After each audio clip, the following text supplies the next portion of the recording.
As notícias na Hertz, edição de António Feliciano. Foi finalmente publicada em Diário da República a delimitação da Reserva Ecológica Nacional para o município de Tomar, com as áreas a excluir e a incluir. Recorde-se que o procedimento da delimitação da REN foi elaborado em paralelo com a revisão do Plano Diretor Municipal, com acompanhamento da Comissão de Coordenação e Desenvolvimento Regional de Lisboa e Val do Tejo. A Reserva Ecológica Nacional é uma estrutura biofísica que integra o conjunto das áreas que, pela sensibilidade, função e valor ecológicos ou pela exposição e suscetibilidade perante riscos naturais, são objeto de proteção especial. O presidente do município de Tomar já reagiu à publicação da REN em Diário da República. Em declarações à Hertz, Hugo Cristóvão reforçou a importância do documento para a gestão do território, desde logo no que diz respeito ao desbloqueio de investimentos privados. Essa matéria é uma competência que não é dos municípios e, portanto, é sempre publicada, neste caso pela própria CCDR e pela Agência Portuguesa do Ambiente, após decisão do Conselho de Ministros. Portanto, finalmente temos este processo fechado, o que vai permitir com que, desde logo, muitos investimentos privados, eventualmente também um ou outro público, mas muitos investimentos privados que estavam presos por esta indefinição, possam agora efetivamente fazê-lo. Nós aqui, portanto, no município tínhamos conhecimento de vários que estavam a aguardar esta situação. Hugo Cristóvão admitiu, por outro lado, que haverá situações em que alguém tinha espaços que não estavam na REN e que agora irão integrar essa reserva. O autarca quis depois responder à polémica que chegou às redes sociais, onde se disse que o município não estava a dizer toda a verdade e que a delimitação tinha sido desenhada pela própria Câmara. Foi colocado a circular que aí nas redes sociais o município não estava a dizer toda a verdade, porque na verdade a proposta era do município. Eu tenho que relembrar que a Reserva Ecológica Nacional, como o próprio nome indica, é uma definição que é feita para o país todo. Portanto, a Reserva Ecológica Nacional está definida, é definida por vários critérios, que têm a ver com os leitos de cheia, a defesa dos ecossistemas, a proteção dos aquíferos, portanto, que são as partes normalmente até mais difíceis de explicar, porque é aquilo que não se vê, porque aquilo que está no subsolo. Portanto, sobre a Reserva Ecológica Nacional há muitas matérias ou muitas razões, portanto, para que um determinado território seja decretado como Reserva Ecológica Nacional. Portanto, essa Reserva Nacional é definida, ou está definida há vários anos, o que se chama normalmente a REN em bruto, e depois o que os municípios tentam fazer, quando da revisão do PDM, é propor exclusões, portanto, zonas que são retiradas a essa Reserva Ecológica Nacional. E foi isso que fizemos durante estes anos, não é? Infelizmente, como já referiste, devia ser tudo mais rápido e mais breve, mas na verdade foram muitas horas, dias, meses de reuniões, enfim, milhares de documentos entre o nosso município e a Agência Portuguesa do Ambiente e a CCDR de Lisboa e Val do Tejo, para finalmente chegarmos a este fim. Portanto, é no fundo, como dizia no início, o último capítulo finalmente publicado de todo este grande processo que foi a revisão do Plano Diretor Municipal. Hugo Cristóvão, presidente da Câmara de Tomar. Entretanto, Nuno Basílio Ferreira, coordenador do Chega de Tomar, em comunicado enviado para a nossa redação, reagiu a estas recentes considerações de Hugo Cristóvão. O dirigente aponta para esse mesmo texto e reforça que foi a Câmara que propôs e impôs a REN em Tomar, lamentando que Anabela Freitas, anterior presidente, e Hugo Cristóvão tenham culpado a CCDR. Nuno Ferreira escreve mesmo que os dois eleitos do Partido Socialista colocaram cerca de 23 mil hectares de terrenos e construções em Reserva Ecológica Nacional, advertindo que a Assembleia Municipal tem o dever de convocar uma reunião de urgência e iniciar um processo de anulação da revisão do PDM e da delimitação da REN. Mais de metade dos terrenos de Tomar perderam todo o valor, acrescentou. Um homem de 54 anos ficou em estado grave na sequência do despiste do motociclo onde seguia. Tal como a Hertz adiantou, em tempo oportuno, o acidente ocorreu pelas 18h25 desta terça-feira, na conhecida como Estrada dos Montes, freguesia de Olalhas, concelho de Tomar. Em primeiro despacho, foi entendida como necessária a mobilização de um heli do INEM, determinação que acabou por ser cancelada. A vítima foi assistida pela viatura médica de emergência e reanimação e ainda pela ambulância suporte imediato de vida, assim como pelos bombeiros do município de Tomar, no total de 18 operacionais, entre os quais a Guarda Nacional Republicana, que tomou conta desta ocorrência. Rádio Hertz, a primeira a informar. A urgência de obstetrícia e ginecologia do Hospital de Abrantes vai reabrir nesta quinta-feira após estar encerrada desde o último domingo. A indicação é da plataforma disponibilizada pelo Ministério da Saúde, onde já foi feita uma mudança ao que estava projetado para este 1 de setembro, ou seja, aquele serviço afinal já não irá fechar a partir desse dia. Pelo menos, segundo esta recente atualização. Cenário inverso vai colocar-se no Hospital de Santarém, cuja urgência de obstetrícia e ginecologia vai encerrar portas a partir de domingo, cenário que se prolonga pelo menos até segunda-feira. Em caso de necessidade, as grávidas devem contactar a linha de saúde 24 808 24 24 24, de onde serão encaminhadas para uma unidade hospitalar. Rádio Hertz. Informação. A informação é do Instituto Português do Mar e da Atmosfera. O sismo que ocorreu na manhã da última segunda-feira, 26 de agosto, e que se fez sentir um pouco por todo o país, Concelho de Tomar incluído, já teve 9 réplicas, todas elas de pequena magnitude.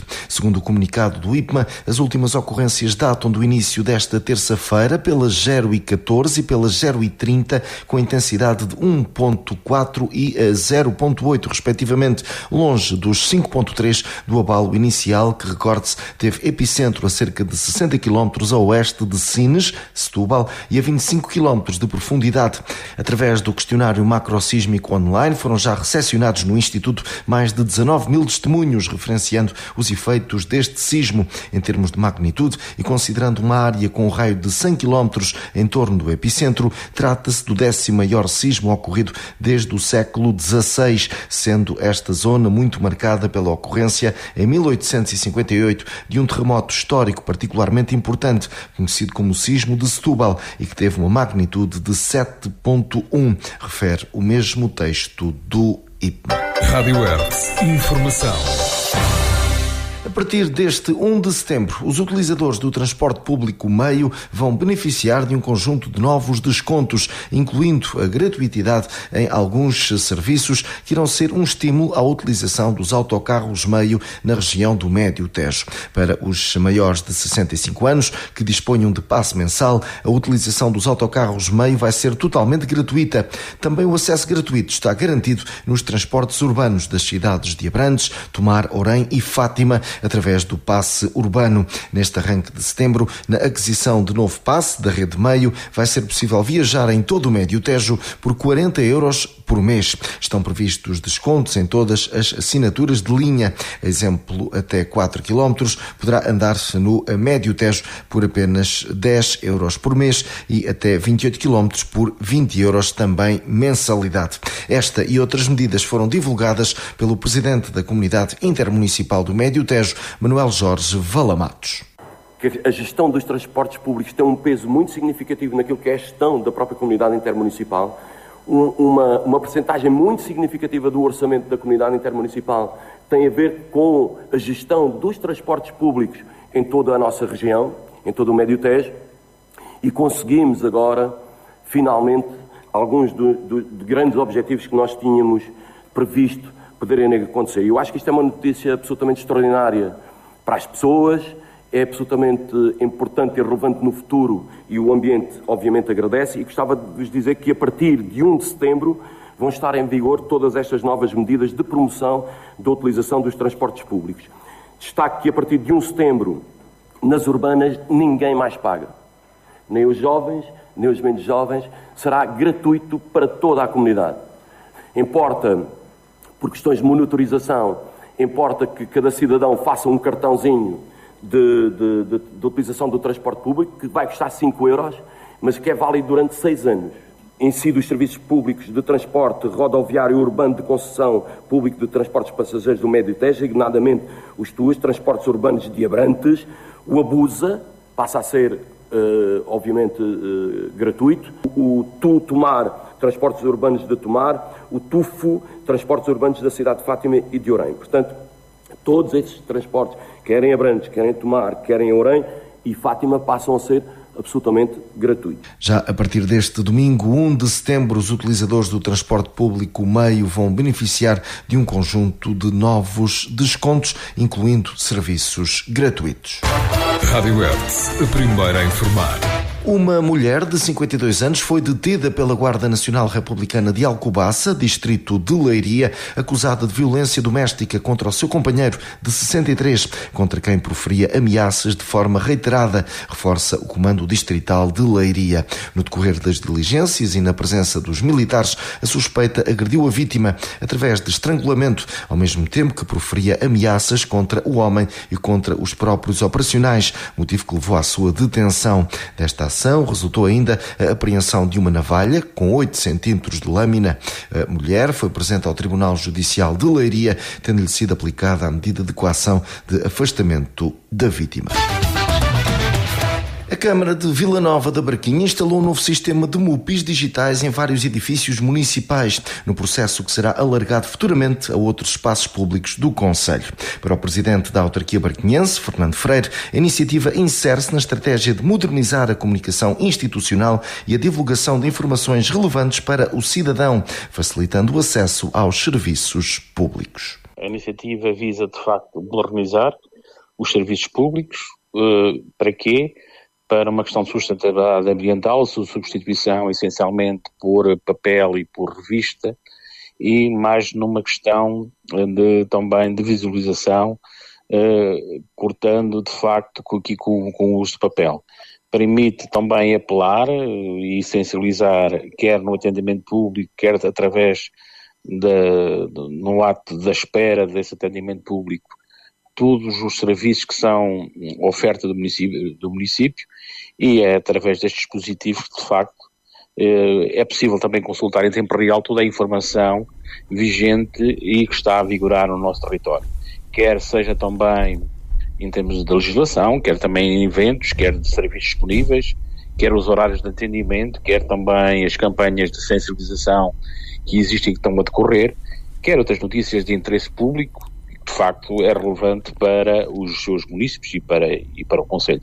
Foram feitos essencialmente na parte do urbanismo, aqui no edifício principal, também no centro cultural, no posto turismo e também no centro municipal de atividade física, seja onde temos os respectivos ginásios e também os nossos piscinas municipais. Esta é a primeira fase. Numa segunda fase procura-se também de facto expandi-los para zonas exteriores, mas nesta primeira fase são dentro de equipamentos públicos no sentido de facultar informação online e atualizada a todos os clientes e a todos os municípios. Uma grande preocupação também de manter informada toda a população, quer com esta medida, quer também com a nova atualização que também foi feita do nosso site, no sentido de facto de ter um município mais conectado, um edifício mais alinhado com uma estratégia de informação e de cidadania. É isso que procuramos fazer. Sistema de MUPIs digitais em vários edifícios municipais de Vila Nova da Barquinha. Um jovem de 23 anos foi detido pela Guarda Nacional Republicana de Porto de Mós, distrito de Leiria, por fraude na obtenção de carta de condução. No âmbito de uma investigação, os militares da GNR realizaram diligências que permitiram a identificação do suspeito, que se predispôs a fazer o exame de código em centro de ensino de condução automóvel, utilizando para o efeito uma câmara oculta e microauricular, apurando-se que atuava em coautoria com outros indivíduos que lhe transmitiam as respostas do teste à distância, o que motivou a sua detenção. No seguimento desta ação, foi possível apreender 2 telemóveis, um microauricular, um router de internet móvel e documentação diversa relativa ao exame de código. O detido, com antecedentes criminais pelo mesmo tipo de ilícito, foi constituído arguido e os factos remetidos ao Tribunal Judicial de Porto de Mós. Rádio Hertz, a primeira a informar. O polígono de tiro da Brigada Mecanizada do Campo Militar de Santa Margarida, em Constância, vai ser palco para a realização de um conjunto de exercícios de fogos reais de carro de combate. Assim será no dia 3 de setembro, entre as 8 da manhã e as 18 horas. Em nota difundida pelo Exército, é deixado o alerta à população no sentido de que irão ser vedados todos os movimentos dentro e para o interior da referida zona e que não devem levantar, deslocar ou mexer em qualquer granada ou engenho explosivo que porventura seja encontrado, devendo antes sinalizá-lo e comunicar a sua existência às autoridades militares ou forças de segurança. Rádio Hertz, informação. A Câmara Municipal de Alvaiazer avançou para o reforço da sua frota de veículos. Pormenores com Inês Silva. O município de Alvaiazer, em publicação na rede social Facebook, confirmou o reforço da frota, neste particular, com a aquisição de um novo autocarro de 50 lugares e de uma carrinha de 9 lugares. Este investimento de cerca de 365 mil euros visa assegurar um transporte escolar mais seguro, eficiente e cómodo para os nossos jovens, proporcionando também apoio essencial às freguesias e associações do concelho, acrescenta o mesmo texto. O reforço da frota municipal vai reduzir a necessidade de contratação de serviços externos para o transporte escolar e, ao garantir maior eficiência no uso dos recursos municipais, o município não só assegura uma poupança significativa a longo prazo, mas também melhora a qualidade e a segurança do serviço prestado. Desta forma, prevê-se que este investimento seja recuperado durante os próximos 5 anos, sublinha a Câmara de Alvaiazer. Rádio Hertz, a primeira a informar. Avançamos agora para a nota do dia, hoje com Alexandre Horta. É cada vez mais consensual que uma cidade limpa é sinónimo de cidade atrativa e reflete o seu nível de desenvolvimento e sustentabilidade. O valor despendido com a limpeza urbana, nomeadamente para as autarquias, não deve ser tratado como despesa, mas sim como investimento. O impacto na qualidade de vida e o poder de captação de pessoas e empresas está mais facilitado numa cidade limpa e organizada do que numa que tem problemas a esse nível. Num panorama de crescente competitividade territorial, a limpeza urbana poderá funcionar como fator diferenciador, capaz de definir a boa ou má reputação de um sítio. Deixar este valor para segundo plano é perder competitividade para a cidade vizinha. Atualmente as cidades deparam-se com 2 fatores de pressão sobre os seus serviços de limpeza urbana.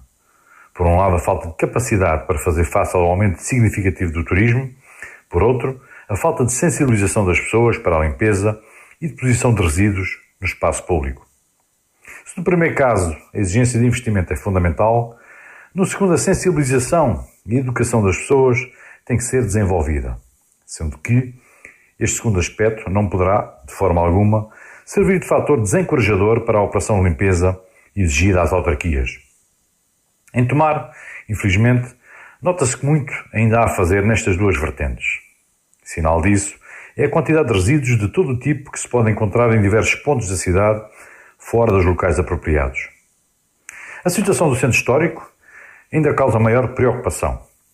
Sendo uma zona de grande afluência de pessoas, nomeadamente turistas, o estado em que se encontram alguns depósitos de resíduos e a sujidade acumulada em diversas artérias deveria preocupar o Executivo Camarário. É certo que a recolha de resíduos está contratualizada com entidades supramunicipais e que o civismo de algumas pessoas é questionável, mas o município não se pode demitir das suas responsabilidades. Exigir a redução dos intervalos de tempo entre recolhas, realizar ações de sensibilização junto de particulares e empresas para a correta deposição de resíduos, executar a lavagem periódica de algumas ruas, um eventual reforço de equipamentos de deposição e a criação de equipas dedicadas poderiam ser medidas a aplicarem para que Tomar seja uma cidade ainda melhor. Seriam iniciativas com custos, certamente, mas à semelhança de mais de 30 cidades em Portugal, Tomar tem condições para aplicar uma taxa turística que poderia, e deveria, na minha opinião, ser encaminhada para a melhoria da qualidade de vida dos tomarenses e de todos aqueles que nos visitam. Alexandre Horta aqui com a sua nota do dia. Rádio Hertz, informação. Está finalizado mais este espaço de notícias. Continue connosco. Estas e outras notícias em radiohertz.pt.